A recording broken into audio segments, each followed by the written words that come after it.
नमस्कार, ANB news देख रहे हैं आप। मैं हूं मोहित चौधरी और आप सभी का स्वागत है। आप लोग उत्तराखंड में रुक करते हैं खबरों का। रक्षा मंत्री राजनाथ सिंह ने चीन सीमा को जोड़ने वाली सड़कों पर नव निर्मित 4 पुलों का वीडियो कॉन्फ्रेंसिंग के माध्यम से उद्घाटन किया। आपको बता दें कि इनमें एक स्वप्न पुल जबकि 3 बैली ब्रिज शामिल हैं। इस दौरान मुख्यमंत्री तीरथ सिंह रावत भी ऑनलाइन जुड़े रहे। तीरथ सिंह रावत ने रक्षा मंत्री राजनाथ सिंह की ओर से किए गए लोकार्पण कार्यक्रम में वर्चुअल हिस्सा लेने के बाद कहा कि दूरस्थ क्षेत्रों में पुल निर्माण सामरिक दृष्टि से बहुत महत्वपूर्ण है। बीआरओ ने दुर्गम क्षेत्रों में दिन रात ठंड और बर्फबारी में भी काम किया। 6 पुलों का निर्माण किया गया। ये बहुत साहसिक और सराहनीय काम है। इन पुलों के निर्माण से क्षेत्रीय जनता के साथ ही सैन्य गतिविधियों को सुविधा मिलेगी। रक्षा मंत्री राजनाथ सिंह ने लद्दाख से देश में बीआरओ द्वारा निर्मित 75 पुल और सड़कों का वर्चुअल लोकार्पण कर देश को समर्पित किया। इनमें उत्तराखंड के 6 पुल शामिल हैं।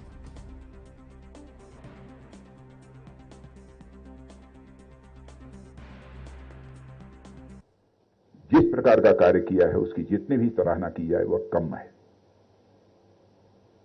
इसके लिए मैं बॉर्डर रोड ऑर्गेनाइजेशन के डीजी और जितने भी ऑफिसर्स पर्सनल्स हैं सबको मैं बधाई देना चाहता हूं और विशेष बधाई मैं उन लोगों को देना चाहता हूं कि जो भी कंस्ट्रक्शन काम हुए हैं, जिन लोगों ने अपने जिस्म का पसीना बहाया है, उनको विशेष रूप से मैं बधाई देना चाहता हूं।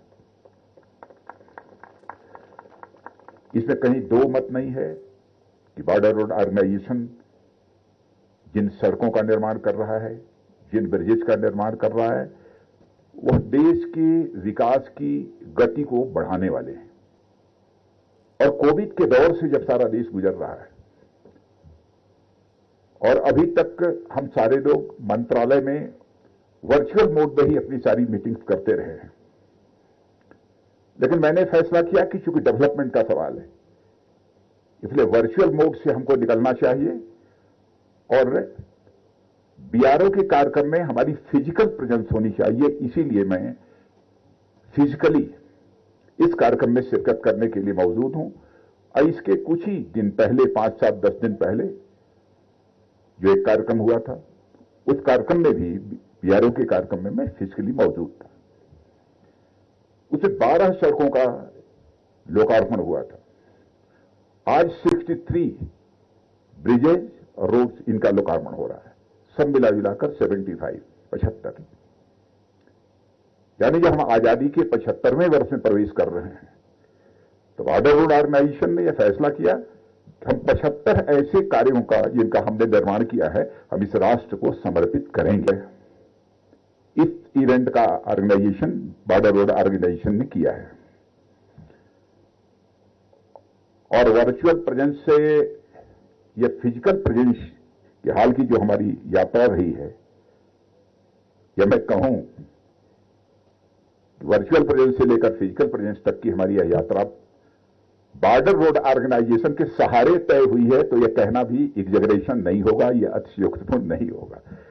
शायद बॉर्डर रोड ऑर्गेनाइजेशन के कार्यक्रम तय न हुए होते तो हम भी वर्चुअल मोड से न निकल पाते, लेकिन हम निकलने में कामयाब रहे। और यह जो 63 ब्रिजेज आज बने हैं, इसके पहले के 12 ब्रिजेज, टोटल 75, सचमुच हमारे बॉर्डर रोड ऑर्गेनाइजेशन के सारे कर्मियों की मेहनत और उनकी सूझबूझ के परिणाम स्वरूप ही यह संभव हो पाया है।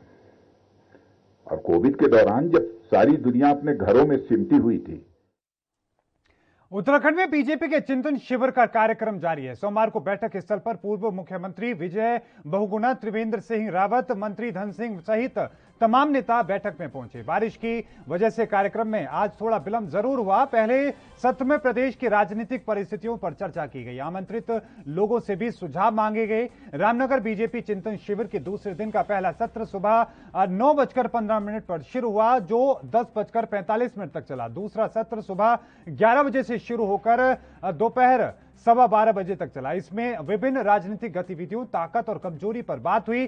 तीसरा सत्र दोपहर 3 बजे से 4:15 बजे तक चला। इस सत्र में 2022 के रोडमैप पर चर्चा हुई, जिसमें रोडमैप पर 4 सदस्यों के सुझाव और चर्चा हुई। वहीं बीजेपी के चिंतन शिविर का पहला दिन प्रदेश की सत्ता पर दोबारा काबिज होने पर फोकस रहा। प्रदेश प्रभारी दुष्यंत कुमार गौतम ने सीधा संदेश दिया कि सभी को एकजुटता के साथ काम करना है। धरातल पर संगठन को मजबूत करने के साथ ही सरकार की योजनाओं को जनता तक पहुंचाना है। प्रदेश अध्यक्ष मदन कौशिक ने अलग अलग रखे जाने वाले बिंदुओं की जानकारी भी रखी।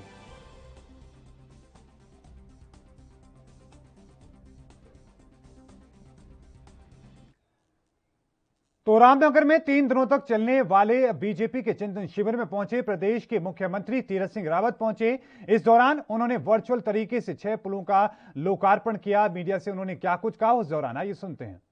भारत सरकार रक्षा मंत्री जी ने ऐसे जो बॉर्डर रोड के उत्तराखंड के भी जिनमें 6 ब्रिज ऐसे हैं उनका लोकार्पण किया है। सामरिक दृष्टि से भी हम लोगों को उसका फायदा है और साथ ही यहाँ की जनता को सौगात मिला है जिसकी हम कई दिनों से प्रतीक्षा में थे। इसके लिए हम माननीय रक्षा नैनीताल के लालकुआं में बीते दिनों रेलवे प्रशासन द्वारा नगीना कॉलोनी में लगाए अल्टीमेटम नोटिस को लेकर राजनीतिक सरगर्मियां तेज हो चुकी हैं। जहां एक तरफ मौजूदा सरकार के प्रतिनिधि लोगों को हर संभव मदद का भरोसा दे रहे हैं, तो वहीं विपक्षी कांग्रेस पार्टी से राजनीतिक मुद्दा बनाकर मैदान में कूद चुकी है। कांग्रेस के वरिष्ठ नेता और पूर्व कैबिनेट मंत्री हरीश चंद्र दुर्गापाल भी नगीना कॉलोनी पहुंचे, जहां उन्होंने लोगों की समस्याओं को सुना और मदद का भरोसा दिया। इस दौरान दुर्गापाल ने मौके पर ही रेलवे डीआरएस और साथ में डीआरएम, उप जिलाधिकारी, तहसीलदार से फोन पर बात की और रेलवे विभाग से अधिक अधिकारी मौके पर भेजने का आश्वासन दिया। साथ ही उप जिलाधिकारियों ने भी कल नगीना कॉलोनी से पहुंचने की बात कही। इस दौरान पूर्व कैबिनेट मंत्री हरीश चंद्र दुर्गापाल ने कहा कि रेलवे का उत्पीड़न किसी भी रूप में बर्दाश्त नहीं किया जाएगा। उन्होंने कहा कि लोगों की भूमि बचाने के लिए कांग्रेस पार्टी हर तरीके से उनके साथ है और साथ ही उन्होंने कहा कि बीजेपी की केंद्र और राज्य की सरकार जिसके बावजूद लोगों का उत्पीड़न जारी है, सरकार लोगों को उजाड़ने के लिए साजिश रच रही है जिसे किसी भी रूप में बर्दाश्त नहीं किया जा सकता। उन्होंने कहा कि जल्द ही इस मामले में रणनीति बनाई जाएगी। आपको बता दें कि नगीना कॉलोनी के लोगों को रेलवे की तरफ से 7 दिनों का जमीन खाली करने को लेकर अल्टीमेटम दिया गया है, जिसे लेकर वहां के स्थानीय लोग खासा नाराज हैं और साथ में तमाम राजनीतिक पार्टियां अपनी राजनीतिक रोटियां सेकने के लिए वहां पर जा भी रही हैं। नगीना कॉलोनी में जो ये इन्होंने नोटिस लगा रखा है, मैं तो आज ही आ रहा हूँ यहाँ। जो मुझे जानकारी मिली है धरना प्रदर्शन की और अखबार के माध्यम से, तो मैंने उचित समझा कि मैं जाके लोगों के बीच में बातचीत करूँ। तो जो अभी मेरी लेटेस्ट बात हुई है, आज ही मेरी बात हुई है, अभी एसडीएम से बात हुई है और तहसीलदार से बात हुई है और डीआरएम इज्जतनगर से मेरी बात हुई पंत जी से। उन्होंने कहा मैं कल को यहाँ भेजूँगा पांडे जी को जो काठगोदाम बैठते हैं। और इससे पहले परसों मेरी जिलाधिकारी नैनीताल से भी बात हुई है। उन्होंने कहा मैं एसडीएम को निर्देश दे रहा हूँ। एसडीएम साहब से भी बात हो गई है। तो मेरा ये मानना है सारे अधिकारियों से बात हो गई है, इससे संबंधित जो भी हैं प्रशासन के लोग। और मेरा ये मानना है बिना प्रशासन की अनुमति के रेलवे विभाग इसमें कुछ कर नहीं सकता, जहाँ तक मेरी जानकारी है। तो प्रशासन के संज्ञान में सारी बातें आ गई है, जिला डीएम साहब से लेकर, एसडीएम साहब से लेकर, तहसीलदार मैडम से लेकर और डीआरएम से लेकर। तो कल वो पांडे जी यहाँ आ रहे हैं, इसलिए मैं चाहूँगा कि आप बातचीत करके इसका समाधान रास्ता कोई निकले, ताकि यहाँ पर स्कूल भी है, यहाँ मंदिर भी है, यहाँ पर आवासीय लोग भी हैं। उत्तराखंड में चुनावों से पहले वार पलटवार का दौर लगातार जारी है। इस बीच बीजेपी प्रदेश अध्यक्ष मदन कौशिक पर कांग्रेस ने वार करते हुए क्या कुछ कहा है, आइए सुनते हैं। पीड़ा को मैं समझ सकता हूं। 4 साल, 4.5 साल मिनिस्टर रहने के बाद जिस प्रकार से उनको मंत्रिमंडल से ड्रॉप किया गया और एन चुनाव के वक्त जब पार्टी की सारी परिस्थितियां विपरीत हैं, सारे प्रदेश के अंदर बेरोजगारी हो, महंगाई हो, प्रदेश के अंदर जिस प्रकार की स्थितियां बनी हुई है, कोरोना काल में सरकार का पूरी तरह से फेलियर हो, इतनी बड़ी संख्या में लोगों की मौत, इतनी बड़ी संख्या में लोगों को संक्रमित होना, ये सारा बीजेपी के अगेंस्ट जाता है। और ऐसे में उनको जिम्मेदारी दे दी पार्टी की, तो उनकी पीड़ा मैं समझ सकता हूं। उनके पास कुछ कहने के लिए है नहीं। अब वो जो कुछ कह रहे हैं, पार्टी के प्रदेश अध्यक्ष होने के नाते उन्हें कुछ ना कुछ कहना है।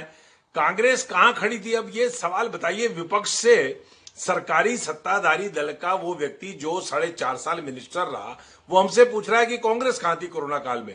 अरे लोग पूछ रहे हैं कि ऑक्सीजन नहीं थी, सरकार कहां थी।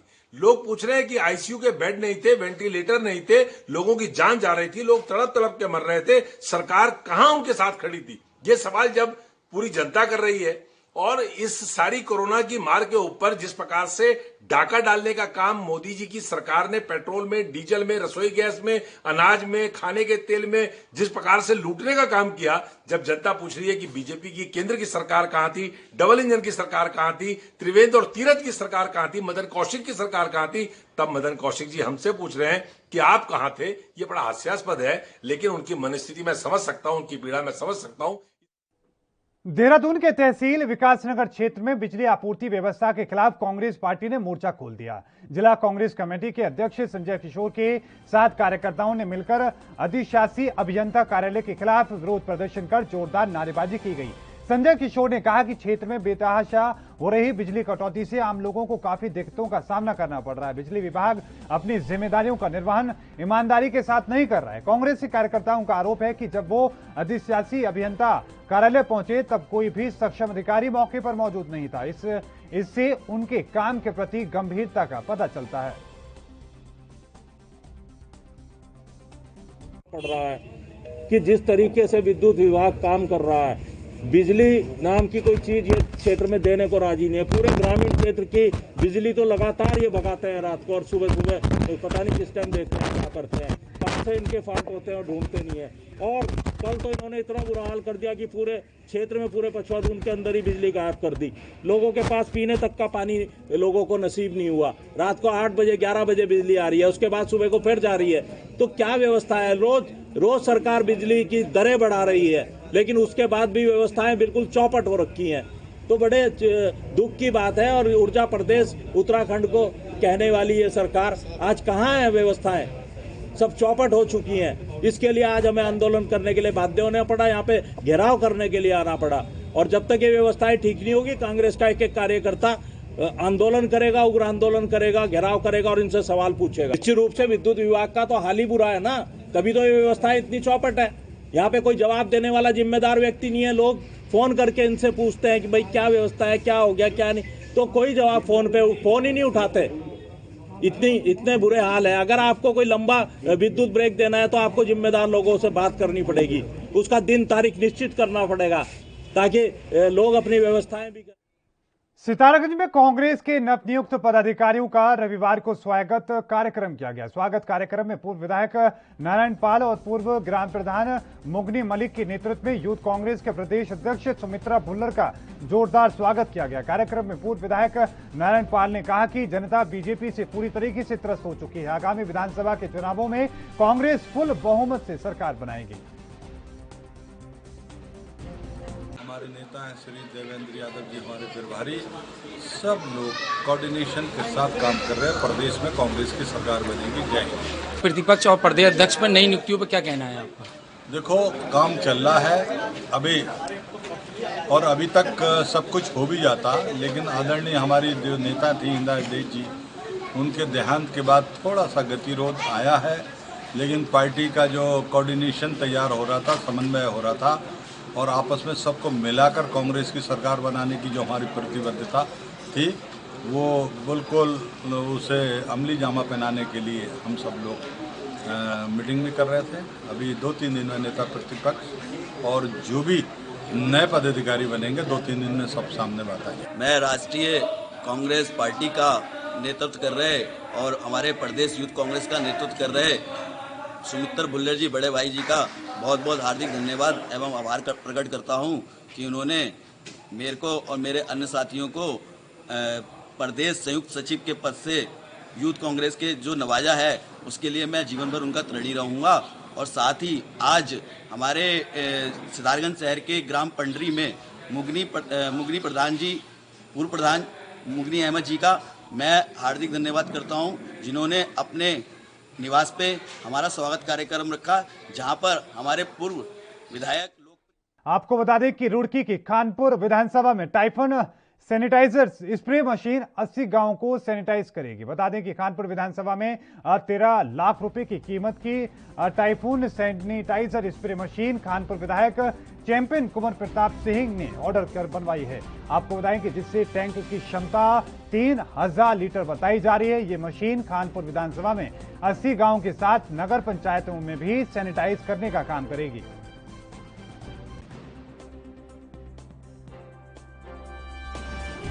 पिछले महीनों से हम लोग सैनिटाइजिंग अपने यहाँ क्षेत्र में करा रहे हैं।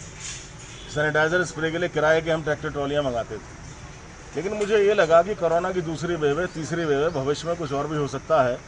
तो पुख्ता इंतजाम के लिए मैंने यहाँ पे टाइफून कंपनी के ओनर हैं मिस्टर कंसल, इनको मैंने बुलाया। मैंने इनका इंटरनेट पर देखा था, जानकारी हासिल की और इनको ऑर्डर दिया। इन्होंने ये जेट सिस्टम वाला सेंट्रीफ्यूज मशीन मुझे दिया है और बहुत ही कारगर है। मैंने अभी देखा 2 साइड से इसमें पाइप चलते हैं, बीच में सेंट्रीफ्यूज चलता है। सेंट्रीफ्यूज का अर्थ है कि ये सारे हवा में सैनिटाइजर को फैला देगा, क्योंकि कोरोना हवा से फैलता है, हवा में उसको मारना ज़रूरी है, इसलिए सेंट्रीफ्यूज चलेगा और गलियों के अंदर पाइप जाएंगे। तो ये मल्टी फैक्टोरियल मल्टीपर्पज़ मशीन हमने बनवाई है और मैं इसको शीघ्र ही विधानसभा क्षेत्र को समर्पित करने जा रहा हूँ। रोज़ाना हमारे यहाँ क्षेत्र में स्प्रे इससे हुआ करेगा। कितने की लागत से आई है चैंपियन साहब? ये 13 लाख रुपए की लागत से बनी है और आज ही बन के आई है। 1-2 इंप्रूवमेंट्स इसमें मैंने सस्पेंशन में और टायर के सजेस्ट किए हैं कि टायर थोड़ा इसमें बड़े साइज का लगेगा। सस्पेंशन इसलिए मजबूत करनी है क्योंकि ऊबड़ खाबड़ रास्ते में खादर क्षेत्र में जाना पड़ेगा। नगर क्षेत्र में चलने के लिए तो ठीक है, लेकिन डबल फोर्टिफाई करना पड़ेगा। मैंने आपको बता दिया है, आप उसको इनकॉर्पोरेट करके अभी ला रहे हैं, शाम तक ये तैयार हो जाएगी और कल इसका लोकार्पण हम। तो वहीं उत्तराखंड का पिथौरागढ़ और बागेश्वर जिला भूकंप के झटकों से डोल गया। भूकंप की तीव्रता रिएक्टर पैमाने पर 3.7 आंकी गई।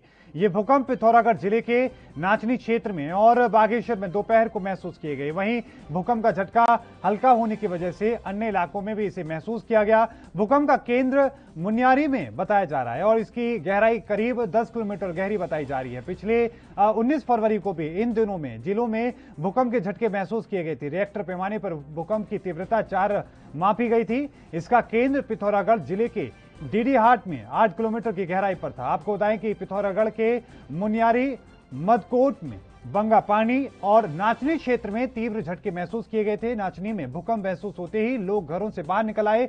भूकंप के समय स्लेट वाले कच्चे घरों की छतों और दीवारों से मिट्टी गिरती देखी गई। पांखू, डीडीहाट, धारचूला में भी भूकंप महसूस किया गया। प्रशासन के अनुसार पिथौरागढ़ जिला मुख्यालय में भूकंप महसूस नहीं किया गया था।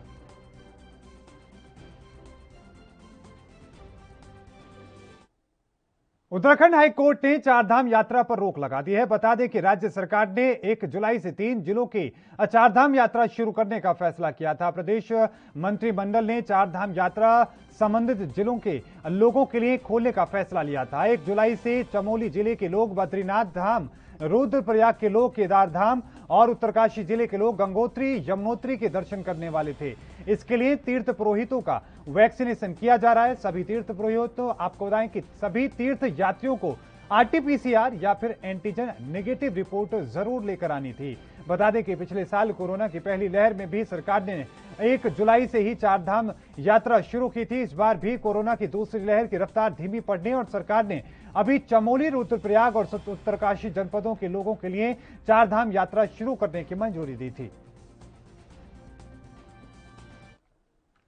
उत्तराखंड सरकार राज्य में कुछ ढील के साथ कोरोना कर्फ्यू को 1 सप्ताह के लिए बढ़ा रही है। आपको बता दें कि 50% क्षमता के साथ जिम खोलने जा सकेंगे। वहीं बाजारों को अब हफ्ते में 6 दिन खोलने की अनुमति है। रविवार को हल्द्वानी पहुंचे मुख्यमंत्री तीरथ सिंह रावत ने कहा था कि कोरोना से निपटने में सरकार का काम शानदार रहा। कोविड केयर सेंटर में कोरोना पॉजिटिवों को उम्दा इलाज मिल पा रहा है। उत्तराखंड में रविवार को कोरोना के 100 से कम मरीज सामने आए। राज्य में पिछले 24 घंटों में कोरोना संक्रमण के 82 नए मामले सामने आए। वहीं इस दौरान 2 मरीजों की मौत भी हुई। इसके अलावा 122 मरीजों को ठीक होने के बाद घर भेज दिया गया। स्वास्थ्य विभाग के मुताबिक रविवार को 19,293 सैंपलों की जांच रिपोर्ट नेगेटिव आई है। वहीं अल्मोड़ा में 1, बागेश्वर में 4, चमोली में 1, चंपावत में 4, देहरादून में 38, हरिद्वार में 6, नैनीताल में 4, पौड़ी में 6, पिथौरागढ़ में 2, रुद्रप्रयाग में 2, टिहरी में 6, उधम सिंह नगर में 6 और उत्तरकाशी में 2 मामले सामने आए हैं।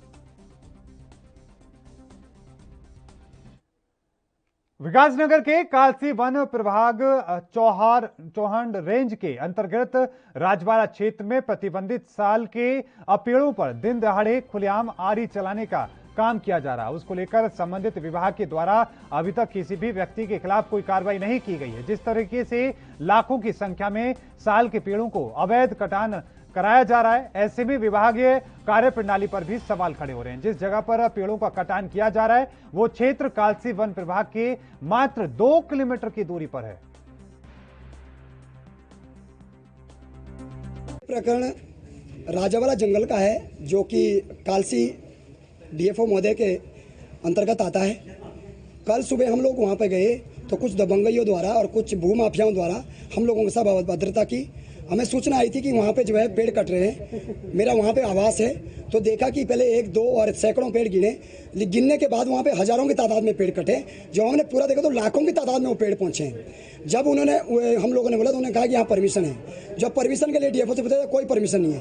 रात को 10-10 गाड़ियाँ चल रही है, 10-10 जेसीबी चल रही है। दिन में जो है वो खुलेआम काम कर रहे हैं, खुलेआम हरे पेड़ काट रहे हैं। ये डीएफओ महोदय कालसी भी सो रहे हैं और यहाँ तक देहरादून कंजर्वेटर भी कुछ नहीं हुआ है। क्या आपके द्वारा परमिशन दी गई थी? नहीं, हमारे द्वारा कोई परमिशन नहीं दी गई। क्या स्थिति है? कितने पेड़ वास्तव में कटे? और गिनती कर रहे हैं, बता देंगे हम तो लंबे समय से कटान चल रहा था। हाँ, समय समय काटा। हमें उनके विधिवत कार्रवाई करी। 2 बार हमने पकड़ के जेल में भेजा, 2 बार पुलिस में रिपोर्ट लिखवाई। पुलिस ने देखा पकड़ा आपने, उससे पहले हम जो समय समय कार्रवाई करते रहे। प्रथम दृष्टया ऐसा प्रतीत होता है जहाँ वो पेड़ लगे, जैसे कि विभाग के द्वारा प्लांटेशन अभियान चला गया था, उस प्लांटेशन के तहत भी पेड़ नहीं लगाए गए? नहीं, ये कोई प्लांटेशन पेड़ नहीं, ये सब नेचुरल था। ये जब 1965 में जब रिजर्व फॉरेस्ट में धारा 4 होती है, फिर सेक्शन 20 होता है, तो उसके अंतर्गत जो छोड़ी थी वो उनके छोड़ी, जो हमें जो जंगल में थे जंगलात को दे देंगे। तो ये उनकी पहले से पैतृक भूमि है। सर, एक ही व्यक्ति के ऊपर बार बार जुर्माना काटा जा रहा है, क्या सही है? अब वो खेत मालिक तो वही है जिसके हम तो उसको पकड़ेंगे। खेत मालिक जो उसका मालिक। रुड़की में आज यानी कि सोमवार को एसएसपी हरिद्वार ने धरातल पर उतरकर निरीक्षण किया। इस दौरान आपको बताएं कि लोगों को जागरूक करने की कोशिश की गई। दरअसल एसएसपी ने बहादुराबाद से रुड़की होते हुए नारसान बॉर्डर और उसके बाद भगवानपुर के राष्ट्रीय राजमार्ग के दुर्घटना संभावित स्थानों का संयुक्त रूप से निरीक्षण किया गया। इस दौरान उनके साथ में पुलिस अधीक्षक यातायात, सीओ मंगलौर, सीओ रुड़की, यातायात निरीक्षक रुड़की, थाना प्रभारी समेत अन्य अधिकारी मौजूद रहे। खटीमा कोतवाली पुलिस को 10 टायरा ट्रक चोरी मामले में बड़ी सफलता मिली है। मुकदमे के खटीमा कोतवाली में दर्ज होने के 1.5 साल बाद खटीमा कोतवाली पुलिस ने चोरी के ट्रक और एक आरोपी को गिरफ्तार कर लिया है। आपको बता दें कि खुद जिले के एसएसपी दिलीप सिंह कुंवर खटीमा कोतवाली पहुंचकर ट्रक चोरी के मामले का खुलासा उन्होंने किया। साथ ही ट्रक चोरी का खुलासा करने के वाली खटीमा कोतवाली टीम को 2500 नगद पुरस्कार देने का भी उन्होंने ऐलान किया। और बहुत सीमित हमारे पास जो है दायरा था उसको वर्कआउट करने के लिए। उसी सीमित दायरे में जो हमने पुनः उसका सर्विलांस पर लिया गया, उनके जो प्रतिवादी हैं उनके अन्य लोगों के मोबाइल फ़ोन को, तब हमको सूचना मिली कि गाड़ी जो है पीलीभीत के साइड में कहीं इसको काटने के ले जा रहे हैं। तुरंत उसमें हमारी टीम गई, गाड़ी को रिकवर हमने कर दिया है। इम्तियाज़ जो तत्कालीन ड्राइवर था उसको बुला करके गाड़ी की पहचान करा ली गई है। उसका एंगल जिसमें पहले येलो कलर का था, एंगल उसने खुद लगवाया, उसको उसने पहचान लिया। अब इसने कलर चेंज कर दिया। पीछे डाले पर जो गाड़ी का नंबर लिखा हुआ था उसको खुर्चा गया है। स्टेशन में इंजन नंबर को साइबर क्राइम का अगर जिक्र होता है तो जामताड़ा सीरीज जहन में आती है। और देश में जामताड़ा जैसे कई इलाके बन चुके हैं जहां से साइबर अपराधी घर बैठे बैठे पूरे देश में अपना अपराध फैला रहे हैं। इन अपराधियों की धरपकड़ करने के लिए उत्तराखंड में ई सुरक्षा अभियान शुरू किया गया। इस अभियान के करीब 200 पुलिस के अधिकारी और जवान देश के अलग अलग राज्यों में पनप रहे साइबर अपराधों की धरपकड़ कर रहे हैं। जानकारी के मुताबिक स्पेशल टास्क फोर्स और जनपद पुलिस की संयुक्त टीमों द्वारा साइबर अपराधों में संलिप्त 14 साइबर अपराधियों को देश के अलग अलग राज्यों से गिरफ्तार किया गया। इसी के तहत डीजीपी अशोक कुमार की फर्जी फेसबुक आईडी बनाने वाले शातिर साइबर ठग की अरेस्टिंग हो चुकी है। एसटीएफ और पुलिस की टीमों ने पलवल, नूह, भरतपुर, अलवर और जामताड़ा से 14 साइबर अपराधियों को गिरफ्तार किया और अभी कई टीमें इन इलाकों में छुपे बदमाशों की तलाशी में जुटी हुई हैं। कोतवाली देहरादून में मुकदमा, इसमें आईटी एक्ट और 420 में जो है मुकदमा पंजीकृत हुआ और 16 जून से लगातार एसटीएफ की टीमें जो है पूरे जो है इधर देश के जो महत्वपूर्ण जहां भी संभावित जगह है, बिहार, झारखंड, राजस्थान, यहाँ पर जो है वहाँ पर टीमें भेजी गई और लगातार जो है लगभग अभी 15 दिन से टीमें दबिश पे थी। तो उसमें जो है वो जो नाम निकल के आया, जो मोबाइल जो सिम कार्ड की आईडी थी, वो जिस व्यक्ति के नाम पे निकल के आई वो राजस्थान भरतपुर का रहने वाला था। तो पता चला कि वो जो व्यक्ति था उस गांव में कोई लोग आए थे जो इस तरह से जो मनरेगा और जो स्कीम वगैरह होती है उसमें उनकी आईडी इस्तेमाल की गई और उसका अंगूठा लगा लिया गया। किस लिए यूज होती है वो बताया नहीं गया उस व्यक्ति को। अब उस व्यक्ति और इस बुलेटिन में अभी के लिए इतना ही। लगातार खबरों के लिए देखते रहें ANB न्यूज। मुझे दीजिए इजाजत। धन्यवाद।